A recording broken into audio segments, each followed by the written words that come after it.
12 जानेवारी हा स्वामी विवेकानंद त्यांचा जन्मदिवस आणि हा जन्मदिवस आपण त्यांची जयंती म्हणून देशभर साजरा करतो. आणि म्हणून क्रीडा आणि युवा खात्यातर्फे केंद्र सरकारचे ते मंत्रालय असेल किंवा राज्य सरकारचं असेल यांच्या संयुक्त विद्यमाने या ठिकाणी युवा महोत्सव म्हणून हा कार्यक्रम 12 जानेवारी ते 16 जानेवारी असा 5 दिवस त्या ठिकाणी चालणार आहे.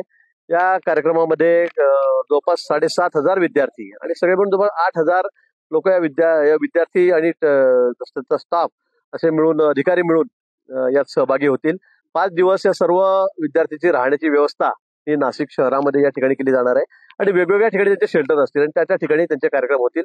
यामध्ये विशेष करून कल्चरल कार्यक्रम तर आहेच. रोज संध्याकाळी कल्चरल कार्यक्रम असेल, प्रत्येक राज्याचा वेगवेगळा शो त्या ठिकाणी असेल आणि त्याचबरोबर आमची खाद्य संस्कृती आहे. आम्ही जसं आपण खानदेशच्या बाबतीमध्ये आपण म्हणतो की परवाच आपल्याकडे महोत्सव झाला, पण त्याप्रमाणे आमच्या राज्यातली खाद्य संस्कृती ही त्या ठिकाणी आम्ही दाखवण्याचा प्रयत्न करू, एक त्याच्यासाठी त्या ठिकाणी देऊ.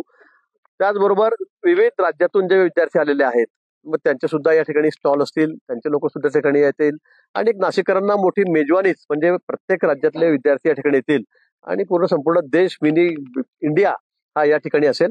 त्याचबरोबर कॉम्पिटेटिव्ह, नॉन कॉम्पिटेटिव्ह अशा स्पर्धा या ठिकाणी होतील. पॅनल डिस्कसिंग असेल, वक्तृत्व स्पर्धा असतील, एखादा थीम देऊन त्या विषयावर चर्चा असेल, कविता असतील, लेखन असेल, या अशा स्पर्धा सुद्धा या ठिकाणी असतील. आणि 5 दिवस एक सगळी जी युवा शक्ती आहे त्याच्या टॅलेंटला या ठिकाणी चालना देण्याचं काम या ठिकाणी होणार आहे आणि त्यासाठी माननीय पंतप्रधान नरेंद्रजी मोदी हे 12 तारखेला त्या कार्यक्रमाचं उद्घाटन करणार आहेत. सीएम, DCM दोघंही ते सुद्धा या कार्यक्रमाला या ठिकाणी हजर राहतील. भाऊ, लोकसभा निवडणुकीच्या रणशिंगा मोदींच्या नाशिकमधल्या सभेतून राज्यातलं फुंकलं जाईल असं सांगितलं नाही. मला वाटतं की या ठिकाणी लोकसभेचा रणशिंग फुंकण्याचा कार्यक्रम काही होणार नाही किंवा कुठे मला असं वाटतं की त्या संदर्भामध्ये आता शेवटी PM आहेत, ते काय बोलतील नाही बोलतील मला माहित नाही, परंतु राजकीय कार्यक्रमाचा इथे काही फारसा संबंध नाहीये. हा युवा दिवस स्वामी विवेकानंद जयंतीच्या निमित्ताने आपण त्या ठिकाणी दरवर्षी असतो. मागच्या वर्षी कर्नाटकला होता, 7-8 मध्ये पुण्याला झालेला होता, एक 14-15 वर्षापूर्वी. पुन्हा आपल्याला ती संधी या ठिकाणी मिळालेली आहे आणि आपण तो मुद्दामून नाशिकला मागवून घेतलेला आहे. कारण पुण्या, मुंबई, नागपूरमध्ये नेहमी पंतप्रधान जात असतात, त्यांचे कार्यक्रम होत असतात, पण आम्ही यावेळेला आग्रह धरला की आम्हाला नाशिकला आम्ही सगळी चांगली व्यवस्था करू आणि आम्हाला हा कार्यक्रम द्या. मला वाटतं एक खरं म्हणजे चांगली मोठी पर्वणीच नाशिककरांना या दृष्टीने आलेली आहे, काढून आलेली आहे आणि त्यात सर्वांनी सहभाग घ्यावा. कारण सगळी सांस्कृतिक कार्यक्रम आहेत, खाद्य संस्कृती आहे प्रत्येक राज्याची. मला वाटतं त्यासाठी सर्वांनी या ठिकाणी सर्वांना जाहीर आमंत्रण या ठिकाणी आहे, सर्वांनी त्यासाठी आपला सहभाग घ्यावा. राज्यातल्या अजून कुठल्या प्रकल्पांचं उद्घाटन किंवा लोकार्पण मोदींच्या हस्ते होणार आहे, काय तयारी? मला वाटतं की या ठिकाणी फक्त युवा हा विषय घेऊनच त्या ठिकाणी बोलतील. संकल्प आता आपल्याला माहिती संकल्प यात्रा सुरू आहे. पुढची आपण 2047 पर्यंत जी तयारी करतो आहोत, विकसित भारत ही संकल्पना, ही टॅगलाईन सुद्धा या ठिकाणी असेल. त्या संदर्भात सुद्धा चर्चा होतील आणि त्या संदर्भातच माननीय मोदीजी युवकांना आवाहन करतील. नावाशिवा प्रकल्पाचं उद्घाटन मोदींच्या हस्ते होईल अशी एक शक्यता व्यक्त केली जाते. अजूनपर्यंत कुठलाही तसा कार्यक्रम आलेला नाहीये आणि मला असं वाटतं की इथून कुठल्याही कार्यक्रमाची घोषणा होईल का नाही होईल आता ते शेवटी त्यांचं ऑफिस, PM ऑफिस त्या ठिकाणी ठरवेल. पण मला वाटतं इथला जो सुद्धा कार्यक्रम आहे तो फक्त युवा महोत्सवाच्या निमित्ताने त्या ठिकाणी आहे. स्वामी विवेकानंदची जयंती त्याला अनुसरून हा कार्यक्रम आहे. कमिटी मुंबईला गेलेली आहे, मनोज जरांगे पाटील मुंबईवर जाण्यावर ठाम आहेत. त्यांची कमिटी आज मुंबईला गेलेली आहे, मैदानाची पाहणी करतायत. आपण त्यांना वारंवार जे आवाहन केलं होतं तरी देखील काय करत नाही. विशेष म्हणजे या ट्रॅक्टर आणि जीप वगैरे वाहनं देखील त्या मुंबईला घेऊन जातात. पण मी आपल्याला गेल्या 4-5 दिवसापासूनच सांगतोय, मी त्यांना भेटवल्यापासून सांगतोय की जरांगे पाटलांवर मुंबईला येण्याची वेळ येणार नाही. मी वारंवार सांगतोय कारण सरकार अतिशय गतीने काम करत आहे. जरांगे पाटलांनी सांगितल्याप्रमाणे आता आम्ही शिंदे समिती पुन्हा मराठवाड्यामध्ये त्या ठिकाणी पुन्हा काम करते, त्यांची वेळ वाढून दिलेली आहे. सगळे कुणबी दाखले मी पुन्हा तपासतोय त्या ठिकाणी आणि त्याचबरोबर क्युरेटिव्ह पिटिशनची तारीख 24 आहे मान्य सर्वोच्च न्यायालयाने दिलेली. मला वाटतं त्या संदर्भातला निर्णय लवकर होईल. मागासवर्गीय आयोग आहे, हा सुद्धा दररोज अतिशय वेगाने काम करतोय आणि मुख्यमंत्री महोदयांनी सांगितलेलं की नागपूरच्या अधिवेशनाने सांगितलं की आम्ही 1 दिवसाचं अधिवेशन घेऊन समाजाला त्या ठिकाणी निश्चित आरक्षण त्या ठिकाणी देऊ. म्हणून मला असं वाटतं की 2-4-5 दिवस पुढे मागे होतील का आठवडा पुढे मागे होईल, परंतु टिकणारं आरक्षण, कायमस्वरूपी टिकणारं आरक्षण आम्हाला संपूर्ण मराठा समाजाला या ठिकाणी द्यायचं आहे. आणि म्हणून जरांगे पाटलांना आम्ही पुन्हा विनंती करू की तुम्ही 5-7 दिवसासाठी 8 दिवसासाठी पुन्हा वाट बघावी, अन्यथा कदाचित ते त्यापूर्वी सुद्धा होऊ शकतं. त्या वेळेपर्यंत सुद्धा होऊ शकतं. म्हणून आमची विनंती आहे की एवढ्या मोठ्या प्रमाणात आपण जर लोक घेऊन कार्यकर्ते घेऊन जर त्या ठिकाणी आलात, मराठा बांधव जर त्या ठिकाणी वाहनं घेऊन आलेत, तर रहदारीचा प्रश्न आहे, सगळ्या दैनंदिन रोजचे ऑफिसेस असतात, मुलांचे शाळा कॉलेज असतात, त्यावर मोठा ताणतणाव होईल. आरक्षण 100% सरकारला द्यायचंच आहे. फक्त थोडं मागे पुढे झालं, पण आपणही बघतात, आपणही समाधान व्यक्त केलेलं आहे, किती फास्ट किती गतीने आम्ही हे काम करतोय.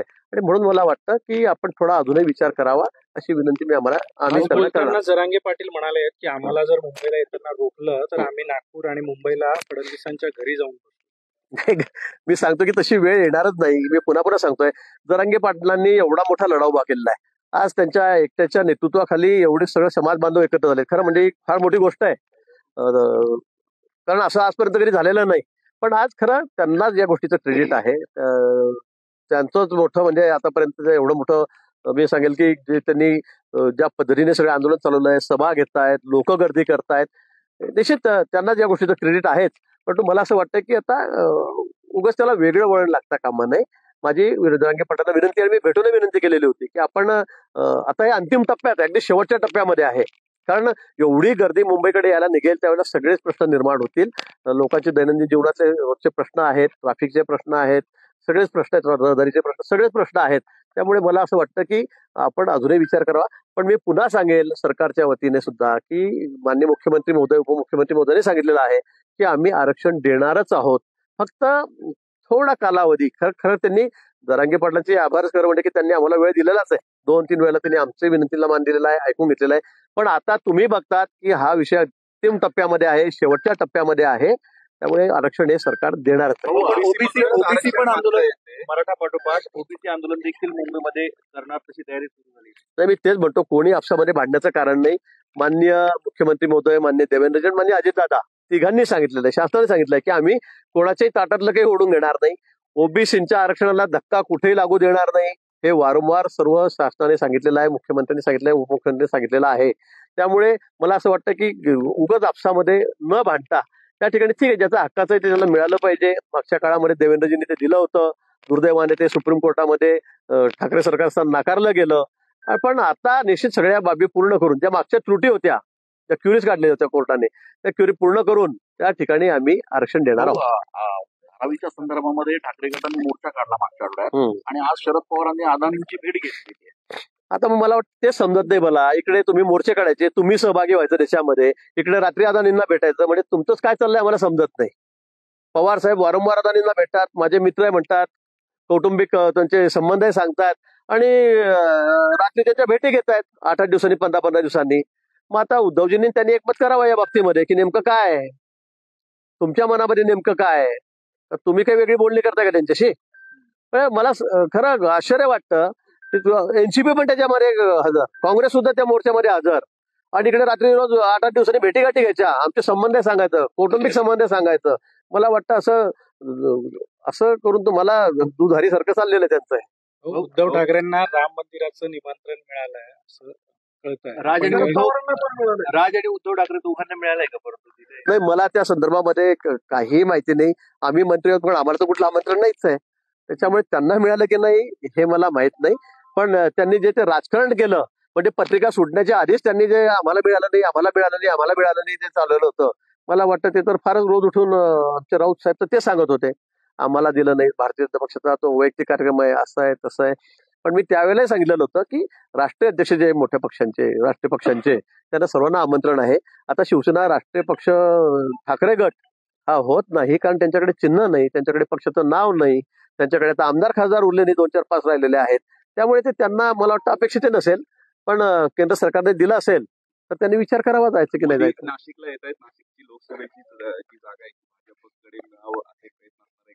त्या संदर्भामध्ये कुठलीही चर्चा होणार नाही. आपल्याला माहिती आहे, मोदींचा क्रम असा नसतो की आलं की बसा चर्चा करा, बोलू आपण काय करायचं, कुठली जागा घ्यायची द्यायची, असं कुठेही नसतं. आमच्याकडे एक पद्धत असते, या संदर्भामध्ये मेसेज या दृष्टीतून या कार्यक्रमातून काही देणार नाही. कारण आपण माहितीये, स्वामी विवेकानंदांची जयंतीच्या निमित्ताने हा कार्यक्रम आहे. दरवर्षी मोदीजी प्रत्येक कार्यक्रमाला 12 जानेवारीला या ठिकाणी असतात. म्हणजे सुरुवातीला जेव्हा ते पंतप्रधान आहेत, दरवर्षी ते कार्यक्रम हजेरी लावतात. मागच्या वेळेला कर्नाटकला ते होते. आणि म्हणून मला असं वाटतं की राजकारणाचा आणि या कार्यक्रमाचा किंवा जागा वाटपाचा आणि या कार्यक्रमाचा कुठेही संबंध नाही. आपल्याला म्हणजे मंत्रिपद मिळालंय, या कुंभमेळ्याचं मंत्रिपद, आणि त्याच्यानंतर लगेच मोदी येतात का योगायोग समजायचा हा? तसं काही योगायोग नाही. सहमत आहे का असे प्रश्न विचारतो मी तुम्हाला. भाऊ ओपनवार यांनी अचानक राजीनामा दिलेला आहे, ते राजकारणात येतील अशा पद्धतीची चर्चा आहे. काय वाटतं आपल्याला, एक प्रशासकीय अधिकारी मोठं काम केलेलं त्यांनी मध्यंतरीच्या काळामध्ये ते आता राजीनामा देतात? नाही, मला या संदर्भामध्ये कुठली माहिती माझ्याकडे नाही. मला फक्त मी ट्रेनमध्ये असताना मी मोबाईल फक्त बघत होतो, त्यावेळेला त्यांनी राजीनामा दिला एवढंच मला कळालं. आता नंतर ते काय रिटायरमेंट घेऊन आराम करणार आहेत का, काय व्यापार उद्योग करणार आहेत का, राजकारण करणार आहेत, याविषयी कुठलीच माहिती माझ्याकडे नाही. कुठली माहिती माझ्याकडे नाही. लोकसभेसाठी एकनाथ शिंदे आणि राज ठाकरे हे दोन्ही एकत्र येणार अशी चर्चा आहे. संजय शिरसाट त्यांनी पण तसा दावा केला. मला असं वाटतं की आता आम्ही सगळे एकत्र आहोत. आता आम्ही शिंदे गट, एकनाथजींचा ते आमच्या सोबत आहेत, अजितदादा आमच्या सोबत आहे. म्हणजे शिवसेना, राष्ट्रवादी, खरी शिवसेना, खरा राष्ट्रवादी आणि भाजप हे आम्ही सोबत आहोत. राज ठाकरे जर येत असतील आणि काही कॉम्प्रोमाइज होत असेल म्हणजे वरिष्ठ पातळीवर, मला वाटतं कोणाला काही हरकत नसावी, कारण आम्ही सगळे एका विचाराचे लोक आहोत आणि आम्ही सगळे एकत्र येत आहोत. पण गेल्या काही दिवसापासून राज ठाकरेंची जर देहबोली किंवा भाषा बघितली तर सरकारवर वारंवार टीका करत आहेत. नाही, ठीक आहे, जिथे चुकत असेल तिथे टीका करतात, केली पाहिजे. मी असं म्हणणार नाही की त्यांनी चांगलंच बोललं पाहिजे सगळ्या बाबतीमध्ये, असंही आमचं काही म्हणणं नाहीये. पण मला वाटतं की आम्ही सगळे समविचारी आहोत आणि मोदीजींच्या नेतृत्वावर विश्वास ठेवणारे आहोत, मोदीजींच्या कामावर विश्वास ठेवणारे आहोत, आणि म्हणून जर एकत्र झाले तर त्यात वावगा काही असं मला वाटत नाही. महायुतीत राज ठाकरेंना तर ताकद वाढेल असं आपल्याला वाटतं. मला वाटतं की छोटा पक्ष असो, मोठा असो, संघटना असो, ती जर पक्ष युतीमध्ये आली तर ताकद ही वाढतच असते. राज ठाकरे साहेबांचा एक मोठा गट आहे, त्यांना मानणारा एक मोठा वर्ग आहे, त्यांच्या विचाराचा एक वर्ग आहे, निश्चित त्याचा फायदा होईल. एकनाथ खडसे म्हणतात की राम मंदिराच्या आंदोलनावेळेस गिरीश महाजन कुठे जेलमध्ये आहे ते पुरावे नाही आहेत. बापरे, त्यांच्या डोक्यावर परिणाम झालेला आहे खडसेंच्या. त्यांचा इलाज करावा लागेल मला लवकर. म्हणजे अख्खा महाराष्ट्र त्याचा गवा आहे, अख्खा जळगाव जिल्हा गवा की मी किती हजार विद्यार्थी, मी त्या युवा मोर्चाचा अध्यक्ष होतो, मी कुठे गेलो होतो, कोणत्या जेलमध्ये होतो. आता या माणसाचं काय करावं मला हे समजत नाही मला. हा बिचारा सगळ्या दूर हरलेला आहे, त्याला तर इतका दंड झालाय की त्याला चप्पल घालायला पाहिजे पैसे राहणार नाही अशी परिस्थिती यांची झालेली आहे. आता 137 कोटी रुपये त्यांना मुरुम चोरला, शेतातला विकून टाकला डोंगर घेऊन, त्याचा दंड झालेला आहे. 27 कोटी रुपये त्यांना आता इन्कम टॅक्स, भोसरी MIDC ची जमीन त्याच्या प्रकरणातला तो दंड त्यांना झालेला आहे. आणि त्यामुळे ते इतके परेशान झालेले आहेत की त्यांना काय मला समजत नाही, त्यांना माझ्याशिवाय काही दिसतच नाही. आता एक माझी काय चूक आहे, तुम्ही चोऱ्या केल्या, त्याच्यात काही माझा गुन्हा आहे का? आणि म्हणून ते वाटेल तसे असंमरित बोलत असतात काहीही. आता या गोष्टीला कोणाला पुरावा मी तिथे नाही. मी आजपर्यंत भारतीय जनता पक्षाचा मी सुरुवातीपासून संघाचा स्वयंसेवक, मी भाजपचा युवा मोर्चाचा कार्यकर्ता, तालुकाध्यक्ष, जिल्हाध्यक्ष, आणि त्यांनाही माहित आहे तेही सोबत होते, ते वेगळ्या जेलमध्ये होते. मी असं म्हणत नाही की ते नव्हते म्हणून, पण उगाच काहीतरी बडबडायचं आणि पुरावे दाखवा. आता त्यावेळेला खरं मोबाईल नव्हते की आपल्यालाही कल्पना आहे याची की ते सगळे फोटो काढत होते म्हणून, असंही नाहीये. पण डॉक्टर सरोदे आमचे खासदार होते, ते होते, आम्ही होतो, वायजी माणसं होते, आम्ही सगळे 20 दिवस एका जेलमध्ये राहिलो. दुसऱ्या याला तर आम्ही थेट वरतीच होतो. ते फोटो आमचे त्या ठिकाणचे इंडिया टुडे मासिकात माझ्या बरोबरच्या कार्यकर्त्याचे पहिल्या पानावर हेड पानावर एकदम एकच फोटो सिंगल, तो जगभर गाजला. मला वाटतं असे काहीतरी असं मरीत प्रश्न निर्माण करायचे आणि वायात बडबड करायची. त्यांचं कसं झालंय, ते एकदम खाली जमीत घुसून गेलेले आहेत आणि त्यांना ते आमचं काही बघवत नाही आता काय चाललं काय नाही. संकट मोर्चकांनी काय केलं, मग मोर्चा काय निघणार आहे, मग 20 तारखेला ते काय येणार आहे, मग यांनी तिथेच काय केलं, असे फालतूचे प्रश्न ते विचारत असतात. मला त्यांची खरं म्हणजे विचारांची कीव येते. मला बाकी त्यांच्याबद्दल काही म्हणणं नाही. लोकशाही मराठी ऐका, पहा, जागरूक रहा.